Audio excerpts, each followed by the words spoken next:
ジャパニーズカフェへようこそ。ニコ先輩です。サピョムです。今日もよろしくお願いします。この前久しぶりに車出したらバッテリー上がってて全然エンジンがかからなかったんだ。それ大変じゃないですか。まあね。で今日はその流れで車の話をしようと思ってさ。いいですね。私実はそろそろ免許取ろうかなって思ってるんです。お、じゃあちょうどいい。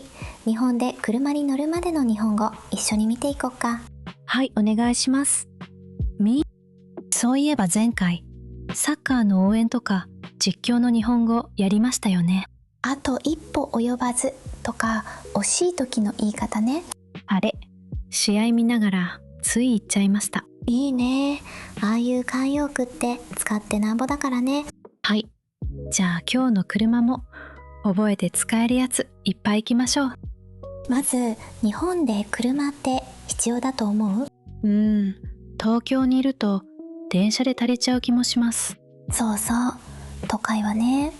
でも一歩地方に行くと話が変わる。駅が遠いとかですか。バスも1時間に1本とかね。そうなると車がないと生活しづらい。地方だと一人一台みたいな感じですか？そうそう、家族みんながそれぞれ車を持ってるなんて家も珍しくない。へえ、それはびっくり。だからね、日本の若い人も多くが18歳になったら免許を取る。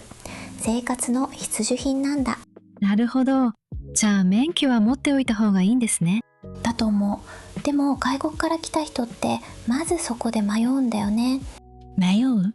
母国の免許をそのまま使えるのか取り直すのかっていう。それ気になります。私も母国の免許あるので。じゃあまさにそこから話そうか。はい、ぜひ。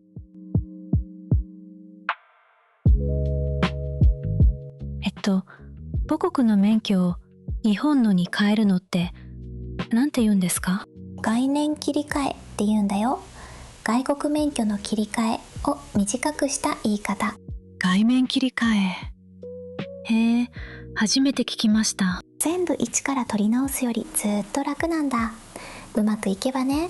うまくいけばって含みがありますね。すごいね。まず書類を結構揃えないといけない。書類、例えばどんな？母国の免許証とその翻訳文、あと住民票とかパスポートとか。翻訳文って自分で訳すんですか？いや、決められた団体とか大使館に頼むの。自己流はダメなんだ。へえ、厳しい。で書類が通ったら試験場で確認がある。知識の確認と運転の確認。テストみたいなのがあるんだ。実はね、この知識の確認最近ちょっと厳しくなったんだよ。そうなんですか。前より問題の数が増えて合格の基準も上がった。だから舐めてかかると落ちる。じゃあちゃんと勉強しなきゃですね。そうそう。ただ国によってはこの確認が免除されることもある。免除。ラッキーな国もあるんですね。だから自分の国がどうかは住んでるところの警察のサイトで確認するのが確実。じゃあ母国に免許はない人は一から取るんですよね。そう、その時に行くのが教習所。運転を教えてくれる学校ね。教習所。ドラマとかで見たことあります。取り方には大きく2つあってね。通学と合宿。通学と合宿。何が違うんですか？通学は家から近くの教習所に自分のペースで通うやつ。仕事しながらでも行けそう。そうそう、土日だけ来る人も多い。ただその分時間はかかる。どれくらい？人によるけど2、3ヶ月とか半年かかる人もいる。予約が取れないとね。半年、結構長いですね。あと通学はトータルの値段がちょっと高めなことが多い。高め。悩みますね。でしょ？じゃあもう一個の合宿ってやつを説明するね。合宿はね、2週間くらいその土地に泊まり込んで集中して取るやつ。2週間で取れちゃうんですか？早い。早いよ。毎日みっちり乗るからね。予約もセットで組まれてるし。しかも確か合宿の方が安いんですよね。そうなの。宿泊とかご飯込みで通学より安いことが多い。地方の教習所が多いから。じゃあ合宿一択じゃないですか。まあまあ、2週間まるっと休める人ならね。そっか。仕事してたら2週間は無理か。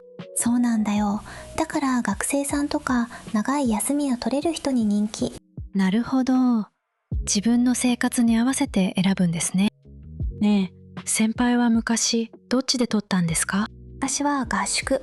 田舎の教習所でね、2週間ほんと缶詰だった。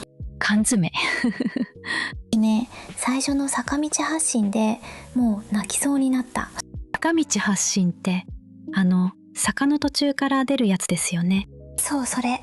下手すると後ろにずるって下がるの。あれ心臓に悪い。うわー、想像しただけで怖い。あとね、S 字とかクランクっていう細い道をくねくね曲がる練習も苦手だった。へえ、そんなのもあるんだ。でも一番緊張したのはやっぱり初めて路上に出た日かな。路上って本物の道路ですよね。そう、他の車も走ってる中を運転するの。手に汗握ったよ。でもそれ乗り越えたから今があるんですね。まあね、最初はみんな下手くそだから安心してね。免許取ったらすぐ運転できるようになるものですか？それがね、意外と落とし穴があって、ペーパードライバーって言葉知ってる？ペーパードライバー？紙のドライバー？近い。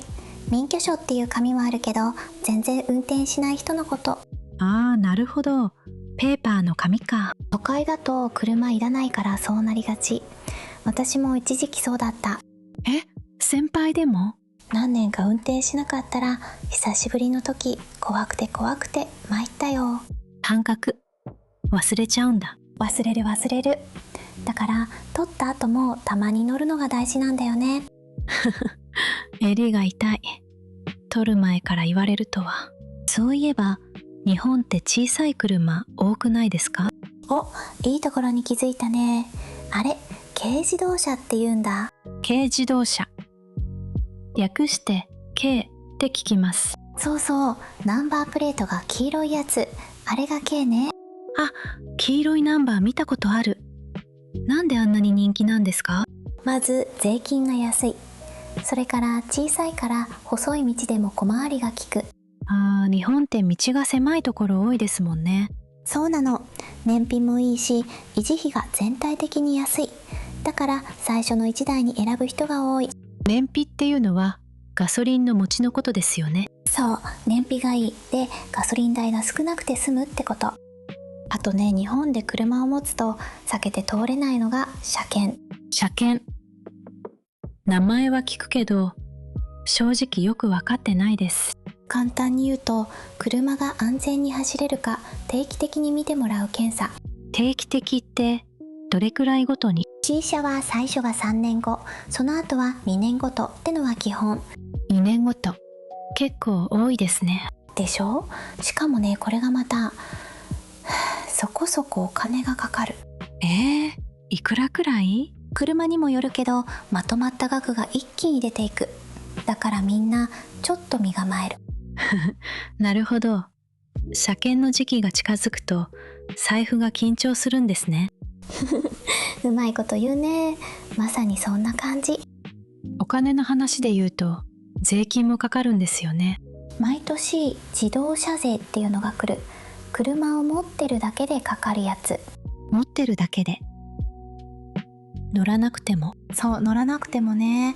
で、さっき言った軽はこの税金がぐっと安い。だからケルが選ばれるんだ。つながった。そうそう、つながったね。あとは保険。これも2種類あるんだ。2種類？一つは必ず入らないといけない保険。もう一つは自分で選んで入る保険。必ず入るやつは強制なんですね。そう。でもそれだけだと足りないことが多いから、みんなもう一つの方にも入る。備えあればってやつですね。そういうこと。事故はいつ起きるかわからないからね。そうだ。車ってどこに止めておくんですか？うち駐車場ないです。いい質問。実はね、車を買うとき、止める場所を先に用意しないといけないんだ。買う前に？そう、車庫証明って言って、ちゃんと置き場所がありますよって証明するの。へえ、道に止めっぱなしはダメなんだ。ダメ。だから、家に駐車場がない人は、月決めの駐車場を借りる。月決め。あの看板、そう読むんですね。ずっと月曲かと。みんな一回はそう読む。月決めね。月ごとにって意味。都会だとその駐車場代も高そう。高いよ。都心だと駐車場だけで毎月結構長く。だから車を持たない人も多い。ちなみに車の種類って軽以外にどんなのがあるんですか？ざっくり言うとね、まず軽の次に小さいのはコンパクトカー。コンパクト。街乗りに良さそう。そう。で、家族が多い人に人気なのがミニバン。中が広くてたくさん乗れる。ああ、子供がいる家庭とかですね。あと背が高くてアウトドアっぽいのが SUV。最近すごく人気。SUV ですね。かっこいいですよね、あれ。だよね。それから電気で走る車。最近よく聞く EV ってやつ。電気自動車。ガソリンいらないんですよね。そう、充電して走る。まだ充電の場所とか課題もあるけど、これからって感じ。選択肢いっぱいで迷っちゃいますね。だからね、まず自分の生活を考えるといい。何人乗せる？どこ走る？とかね。車ってやっぱり新車で買うものですか？高そう。いや、中古を買う人もすごく多いよ。最初は中古で十分って人も。中古ならちょっと手が届きそう。でしょ？新車を売ってるお店をディーラー、中古は中古車屋さんで買うことが多い。中古って状態とか大丈夫なのかなってちょっと不安です。気持ちはわかる。だから走った距離とか前の持ち主の使い方をちゃんと見るのが大事。走った距離ってメーターの数字ですよね。そう、走行距離ね。少ないほどあんまり使ってないってこと。なるほど。焦らずじっくり選ぶのが良さそうですね。大きい買い物だからね。ここでも慌てないのが一番。そういえば日本って左側通行ですよね。私の国逆なんです。そうなんだよ。だから外国から来た人は最初その感覚に慣れるのが大変。うわ、確かに左右逆になると混乱しそう。あとね、日本は信号とか標識をきっちり守る文化。特に一時停止は厳しい。一時停止って赤い逆三角の標識のところですよね。そう、それ。あそこはタイヤをちゃんと止めないとダメ。ゆっくりでも動いてたらアウト。へえ、厳しい。でもそれだけみんな安全に気をつけてるってことですね。あと都会は渋滞もすごい。朝の通勤時間とか全然進まないこともある。渋滞。電球とか高速道路がすごいって聞きます。30キロも渋滞とかね、ニュースでよくやってる。だから時間には余裕を持ってが鉄則。遠くに行くときは高速道路を使うんですよね。早く走れるけどお金がかかる。通行料ってやつね。有料なんだ。どうやって払うんですか？今はほとんど ETC。機械に通すだけで止まらずに払えるやつ。あのゲートをスーッと通るやつですね。そう、それ。カードを機械に入れておくと自動で払ってくれる。すごく便利。現金でいちいち払わなくていいんだ。楽ですね。あとね、車に乗ると避けられないのがガソリンを入れること。ガソリンスタンドですね。あれ、ちょっと入るの緊張します。わかる。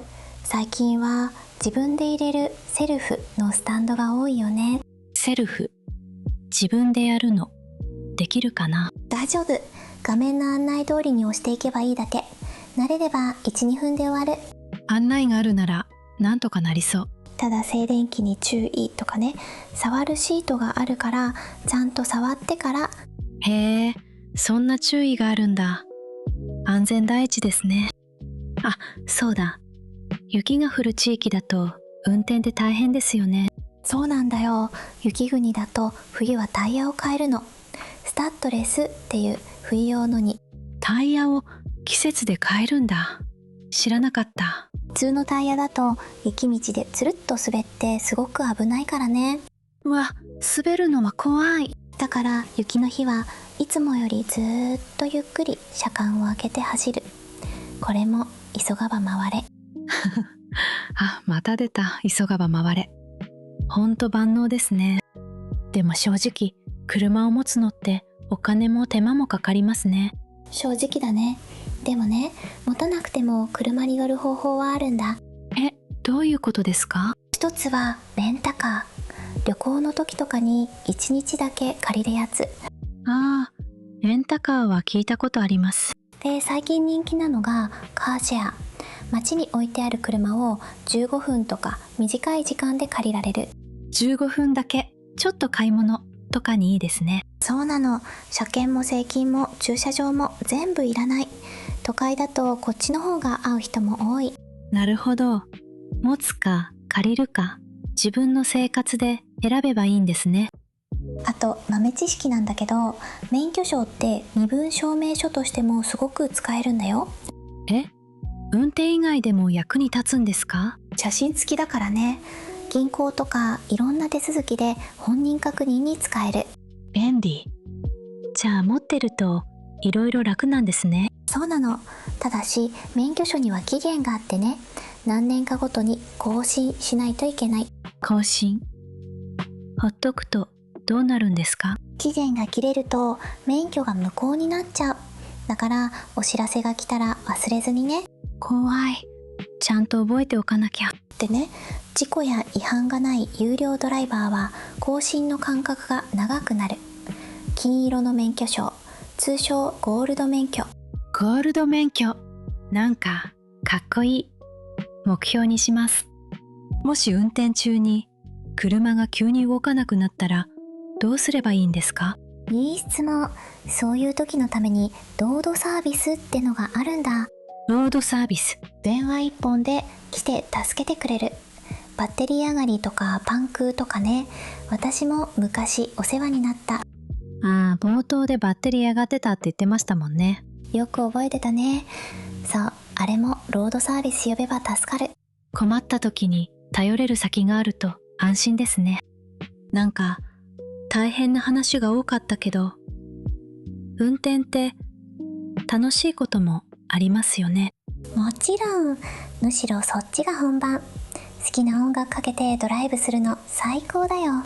いいなあ。海とか山とか電車じゃ行きにくいところも行けますもんね。そうそう。あとね、高速の途中のサービスエリアとか道の駅も楽しいんだ。道の駅、聞いたことあります。地元の美味しいもの売ってるんですよね。そう、その土地の野菜とか名物のご飯とかね。ドライブの一番の楽しみかも。うわあ、私も早く運転して道の駅巡りしたい。だからこそ焦らずちゃんと免許取ろうね。ね、急がば回れ。車の免許はまだですけど、私自転車はよく乗るんです。じゃあこれも大事。自転車って買ったら防犯登録するの知ってる？防犯登録？それはやってないかも。それはやっておこう。自分の自転車だよって登録する制度、ほぼ義務なんだ。義務なんですか？何のためにあるんですか？盗まれた時とか警察がすぐ調べられる。買ったお店でお願いするとやってくれるよ。知らなかった。後で登録しに行きます。あと自転車も基本は車道の左側を走るのがルール。歩道は歩く人が優先。ああ、歩道をビュンビュン走っちゃダメなんですね。そう、最近はヘルメットもかぶった方がいいよって言われてる。頭は大事だからね。自転車もちゃんとルールがあるんですね。勉強になります。免許って一種類じゃないんですよね。オートマとかマニュアルとか。よく知ってるね。普通免許にも2つあって、AT 限定とそうじゃないやつ。AT 限定、オートマだけっってことですか？そう、オートマはアクセルとブレーキだけ。ギアを自分で変えなくていいから楽なんだ。じゃあマニュアルはギアを自分で？そうそう、足でクラッチ踏んで手でガチャガチャ変える。ちょっと難しいけど運転してる感はある。へえ。今はどっちが多いんですか？圧倒的にオートマ。今の車ほとんどオートマだからね。だから AT 限定で取る人が多い。じゃあ私も AT 限定でいいのかな？普段オートマしか乗らないならそれで十分。後で必要になったら追加で取ることもできるし。なるほど。まず自分の乗る車で決めればいいんですね。教習所って通ったらどういう流れで免許まで行くんですか？大きく2段階あるんだ。まず場内、つまり教習所の中のコースで練習する。いきなり外じゃないんだ。ちょっと安心。でしょ？で、場内が終わると仮免許っていう仮のライセンスの試験がある。仮免許。仮免って略すやつですよね。そうそう、仮免。それに受かるとやっと本物の道路で練習できる。これが第2段階。だんだんステップアップしていくんですね。そう。最後に教習所の卒業検定に受かって試験場で学科の試験に受かると晴れて免許。学科って標識とかルールの筆記試験ですよね。そう、ここが日本語の勉強をしてる人にはちょっと大変なところ。言葉が難しくてね。そこは頑張らないと。最近は外国語で受けられる試験場も増えてきたから調べてみるといいよ。そうだ、ガソリンの話でね、外国の人がよく間違えるやつ教えとくね。間違える？なんか怖い。ガソリンには種類があってね、レギュラーとハイオクと、あと軽油。軽油。あ、軽自動車って軽だから軽油ですか？はい、それが一番多い勘違い。軽自動車は軽油じゃないの。紛らわしい。じゃあ何を入れるんですか？普通の軽自動車はレギュラー。軽油を入れるのはトラックとかディーゼルっていう車。間違えて入れちゃったらどうなるんですか？車が壊れちゃう。修理も高い。だからレンタカーとか借りた時は必ず確認してね。これは覚えておかないと。軽イコール軽油じゃない。免許取れてもいきなり一人で運転ってやっぱり怖いですよね。怖いよ。だからね、最初は慣れてる人に助手席に乗ってもらうといい。助手席。隣の席ですね。そう、何かあった時声かけてもらえると心強い。あと、最初は近所だけとかね。いきなり遠出しないと。そうそう、空いてる時間に知ってる道をゆっくりね。少しずつ距離を伸ばしていく。ちょそらず、ちょっとずつ。あ、また急がば回れっぽい。気づいたね。まさにそれ。運転は慣れがすべて。数をこなせば絶対上手くなるから。さっきちらっと出ましたけど、もし事故を起こしちゃったらどうすればいいんですか？これは大事だから順番に言うね。まず安全な場所に車を止める。まず落ち着いて止める。そう、怪我人がいたらすぐ救急車、そして必ず警察を呼ぶ。これは絶対。小さい事故でも警察を呼ぶんですか？どんなに小さくても呼ばないと後で保険が使えなかったりするからね。なるほど。逃げるのは絶対ダメですね。絶対ダメ。当て逃げは罪が重くなる。あと、相手と連絡先を交換して保険会社に電話。丸、警察、保険。この3つ覚えておきます。あとね、最近ニュースでよく聞く煽り運転って言葉知ってる？煽り運転。なんとなく聞いたことは。後ろからピタッとくっついてきたり、わざと前で急ブレーキしたり、他の車を怖がらせる運転のこと。うわ、それは怖い。やられたらどうすれば？無理に張り合わないで安全なところに避けて警察に連絡。今は法律も厳しくなって罰も重い。張り合わないが大事なんですね。それでね、今多くの人がドライブレコーダーをつけてる。ドラレコですね。運転中を録画するカメラ。ドラレコ。何かあった時映像が証拠になるお守りみたいなものだね。そういえば免許って車のだけじゃないですよね。バイクとかも。バイクの免許はまた別、二輪の免許って言うんだ。二輪。タイヤが2つだからですね。うまい。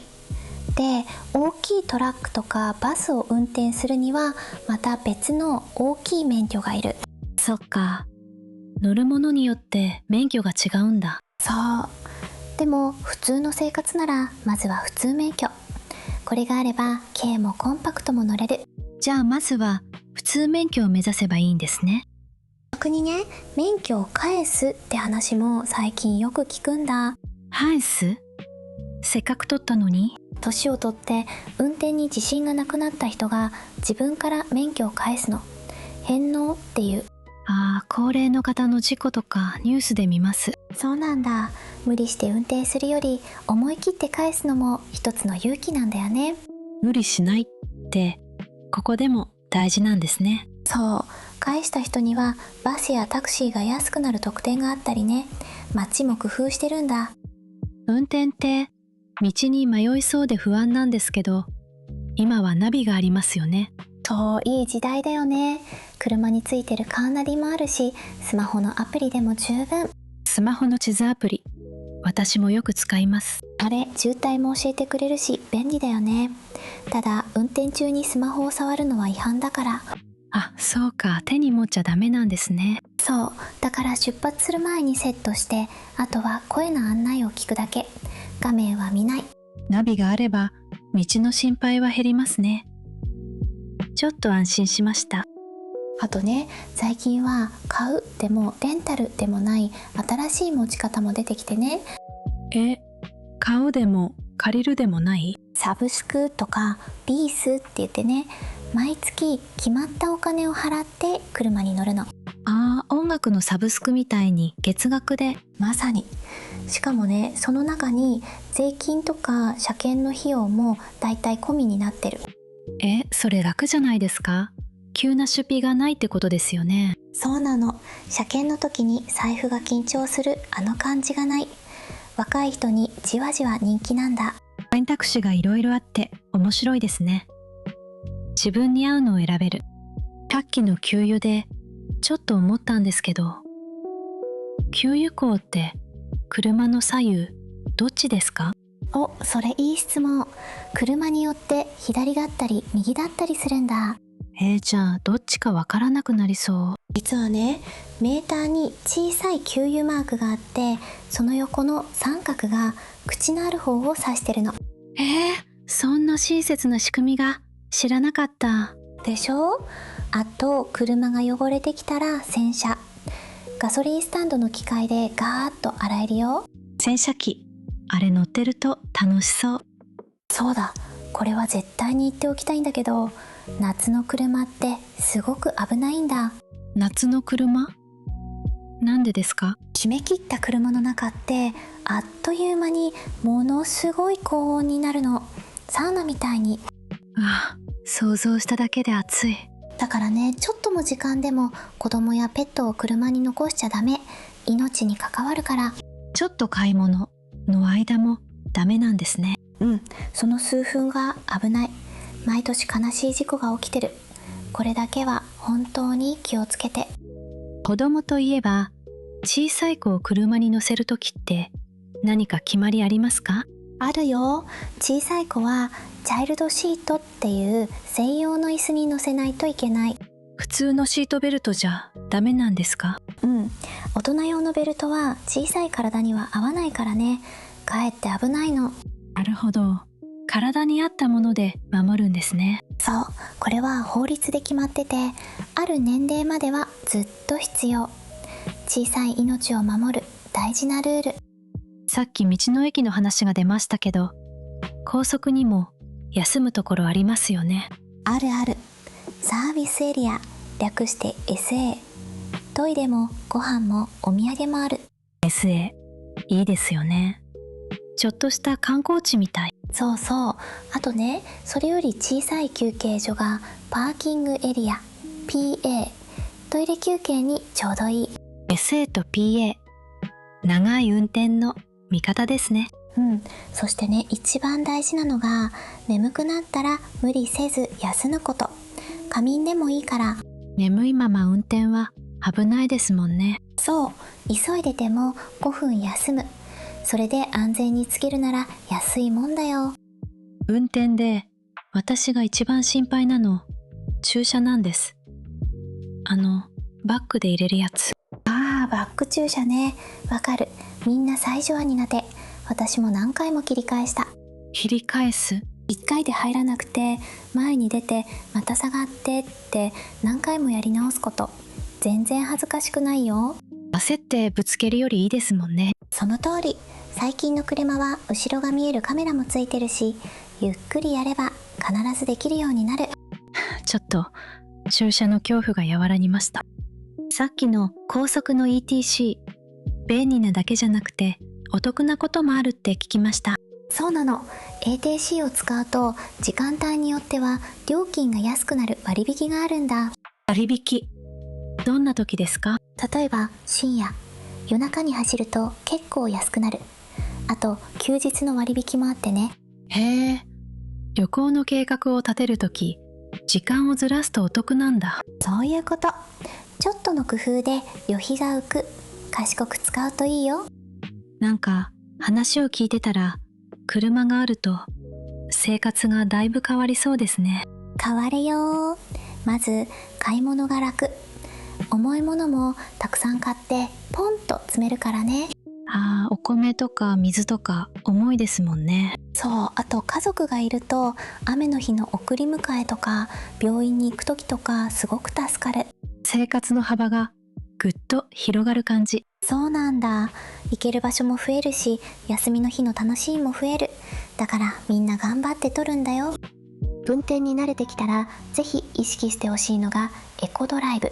エコドライブ、環境に優しい運転みたいな。そうそう。コツは簡単で、ふんわりアクセル。急に発進しないでじわーっとスタートするの。急発進しない。そう。急ブレーキも避ける。そうするとガソリンも減りにくいし、何より安全なんだ。お財布にも環境にも安全にもいい。一石三鳥ですね。うまい。まさにそれ。ゆったり運転が結局一番いいんだよね。もし友達からいらなくなった車をもらうみたいな時ってどうするんですか？お、いいところに気づいた。その時は名義変更っていう手続きがいるんだ。名義変更、持ち主を変えるってことですか？そう。車には誰のものかっていう登録があるからね。それをちゃんと自分に変える。それをしないとどうなるんですか？税金の請求とか事故の時とかでややこしくなる。もらう時はセットでやるのが鉄則だよ。冬の運転の話さっき出ましたけど、朝も大変って聞きました。寒い朝はね、フロントガラスがカッチカチに凍っちゃうんだ。凍る。じゃあお湯をかければいいんですか？それはダメ。熱いお湯をかけるとガラスが割れちゃうことがあるの。危ない。やっちゃいそうだった。専用の開氷スプレーとかエアコンの暖房でゆっくり溶かすのが正解。ここでも慌てない。また出た、慌てない。今日のテーマ、ほんとブレないですね。現実的な話なんですけど、免許を取るのっていくらくらいかかるんですか？正直安くはないんだ。通学だとだいたい30万円くらいって言われてる。30万。うわー、結構しますね。そうなんだ。だからさっきの合宿、あれだともう少し安く済むことが多い。なるほど。そこでも合宿がお得なんだ。一生使えるものだからね。自分への投資って考える人も多いよ。さっきの保険なんですけど、値段ってみんな同じなんですか？いや、結構変わるんだ。事故を起こさないで乗り続けるとだんだん安くなっていく。へえ、有料ドライバーは保険も安いんだ。そう、逆にね、初めての人とか若い人は最初はちょっと高めなんだ。ああ、まだ運転に慣れてないからですね。そういうこと。でも安全に乗ってれば毎年少しずつ安くなる。だからやっぱり安全運転が得なんだ。基本のことだけど大事だから、車に乗ったらまずシートベルト、これは全員ね。全員。あ、後ろの席の人もですか？そう、後ろも。昔は前だけってイメージだけど、今は後ろの席も閉めるのがルール。知らずに乗ってる人いそう。いるいる。あと運転しながらスマホを触るながら運転も今すごく厳しいから。ちょっと見るだけもうダメですよね。ダメ。一瞬脇見しただけで事故は起きるからね。運転中は運転に集中、これに尽きる。最初のが位面切り替えの話に戻るんですけど、旅行者の人もあの手続きするんですか？お、いい質問。短い旅行なら国際免許っていう別なやつが使えることがあるんだ。国際免許。切り替えとは違うんですね。そう。国際免許は自分の国で先に取っておく期限の短いもの。旅行とか短い滞在向け。じゃあ日本に長く住むならちゃんと切り替えなんですね。そういうこと。自分の滞在に合わせてどっちがいるか早めに調べておくと安心だよ。そうやって聞くと、車って買った後もずっとお金がかかるんですね。そうなんだ。ガソリン、駐車場、保険、車検、税金、これ全部合わせて維持費っていう。維持費。持ち続けるのにかかるお金ってことですね。そう。だから買う値段だけじゃなくてその後のことも考えて選ぶのが大事なんだ。軽自動車が人気なのもその維持費が安いからなんですね。その通り。全部つながってるでしょ。ちゃんと分かって持つと車はすごく頼りになる相棒になるよ。こうやって聞くと車に乗るまでってやることいっぱいですね。そうなんだよ。免許取って車選んで税金に保険に駐車場に。早く運転したいけど焦っちゃダメなやつですね、これは。そうそう。まさに今日のキーフレーズにぴったりの話なんだ。